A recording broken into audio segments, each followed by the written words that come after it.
Couldn't really hear you. I was making some tea, so I wasn't paying attention. What? I love you.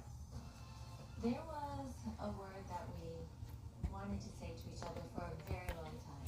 Yeah. I love you too. He has a hard time with that word, but I think it's fear of the vulnerability that comes when you open up and let love in. So what's that notebook for? I'm a strong believer in manifestation as a means to achieve your goals. That's how you came into my life.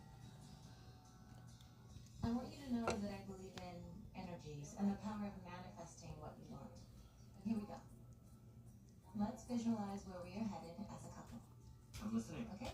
To be honest, the practice of visualization is pretty new for me, but I understand this is important to her. The last thing I want is for her to feel like I don't care about this. What would you like us to build in our relationship?